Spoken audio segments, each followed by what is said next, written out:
Elements of Jazz, your visual jazz experience.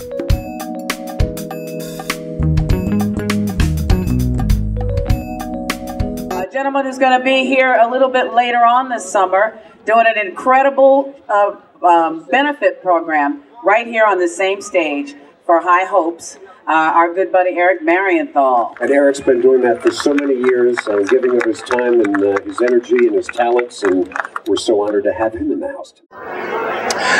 Mr. Marienthal, thank you so much for being gracious enough to come out here and support Elements of Jazz and do an interview for us. We certainly appreciate it. Well, sir. So could you describe your early years at the Berklee College of Music in Boston? Sure. Well, back then, as it really is now, Berklee was one of the real preeminent certainly jazz schools, if not music conservatories in the world. And so I had the opportunity to go pretty much after high school. And it was great. You know, I'd never been farther east than, Las Vegas to that point. And so it was quite a culture shock. But, I love being in Boston and, but musically, being at the school, one of the great things, if you're a musician and serious about it, is that it's all about music.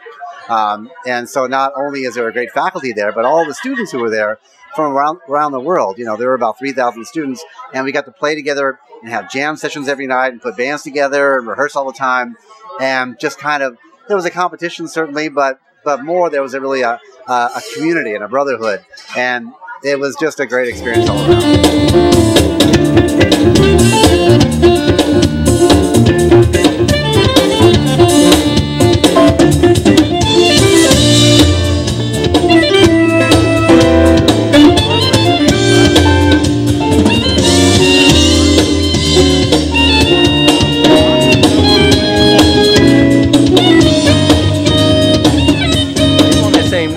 How did those years at Berklee inform or develop your style of play?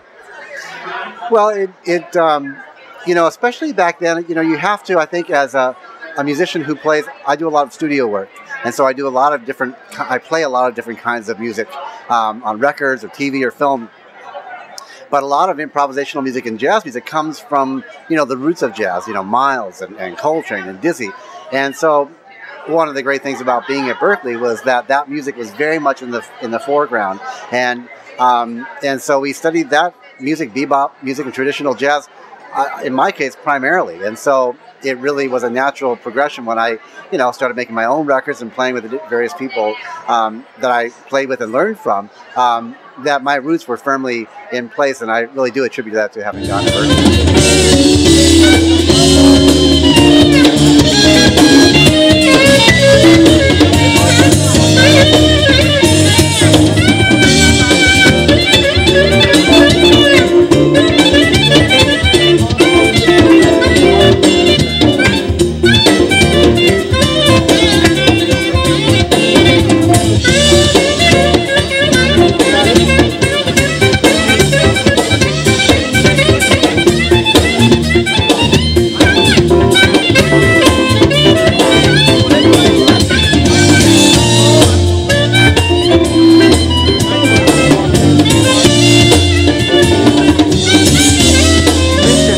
Some films that you've worked on. What are some of the films that you've played on? Let's see. I just last week did the new Brad Pitt movie. I think it's called Moneyball, about the beginning of the start of the Oakland A's. Well, a lot. National Treasure movies we did. I work for a composer named Gordon Goodwin, who's got an incredible band called the Gordon Goodwin Big Fat Band, PHAT. And Gordon is a really prominent film composer as well. He did Get Smart, and he's just a lot. And he writes a lot with Trevor Rabin as well. So I've gotten to do quite a few projects with him, and it's just been great. We did the Incredibles. In fact, he won a Grammy for the end credits. It's called the End Credibles, and. Yeah.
How has the great Cannonball Adderley influenced you? Tremendously. You know, I did a tribute record to Cannonball not too many years ago. You know, going back to that subject of you know, listening and learning from traditional jazz music.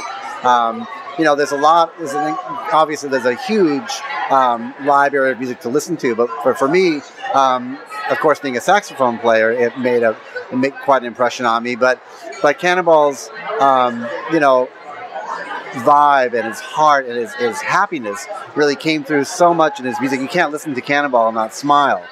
And you know, everybody has their own, you know, the things that they're drawn to. And for me, if there was one artist that I would have to say was my biggest influence, it would have to be Cannonball Adderley.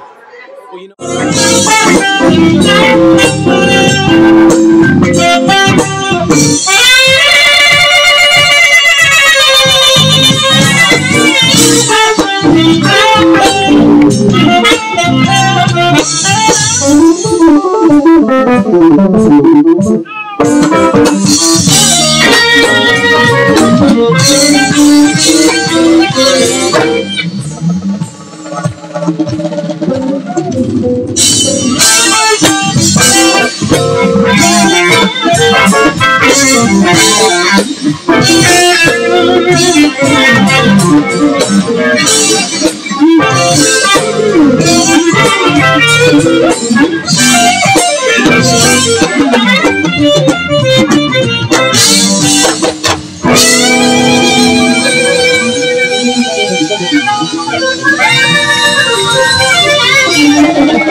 you know, who have been some of your favorite collaborations?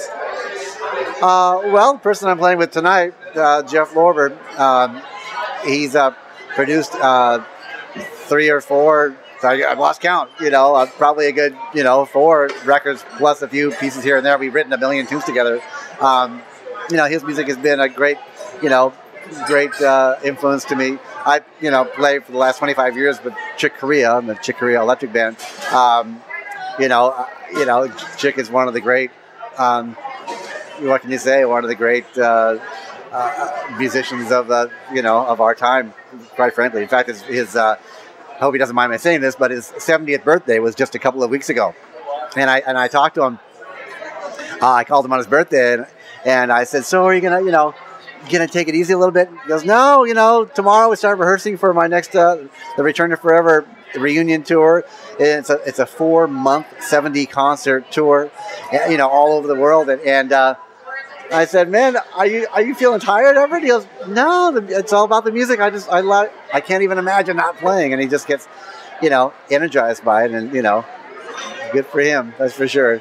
Well, jazz has a way of doing that to you. It's soul music. Is this an incredible band or what?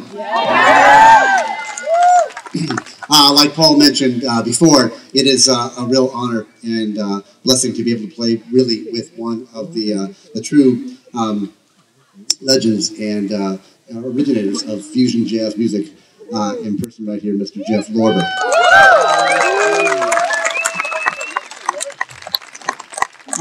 I'd be remiss if I didn't put a little plug in. I hope it's okay, but I know Pat Prescott, who has been really helpful with us to help promote our benefit concert at the end of this month. Right here on the stage, we have our 13th annual High Hopes benefit concert. Thank you. Every year, we seem to get higher to a higher and higher plateau with guest artists. This year, I can't announce any of them because they all have shows in the area or close enough, within the 3-month sort of contractual window. You know how that stuff kind of goes. But last year we had an incredible, it was a High Hopes Jazz Festival. This year it's going to be off the hook. There are 6 years. Could you tell us about your latest project just around the corner? Sure. That's a collaboration with the great Brian Culbertson. Brian produced the record, and we co-wrote some tunes together. And Brian's, he's not 70 years old like Chick, but he's an incredible, incredibly talented everything. Composer, performer, producer, and it was just great to work with him. The first tune on the first single on the record went to #1 in the nation, which was exciting, and so I'm getting ready to make my next record. Chuck Loeb is producing with me on this one. It's going to be all love songs. So it comes out, we haven't titled yet, but it comes out February of 2012. Well, I'm definitely looking forward to getting that love songs, and it's as I'm looking forward to being 70, listening to you still creating music at 70. Mr. Marienthal, thank you so much for taking the time out. Elements of Jazz really appreciate you. All right? You have a wonderful show tonight.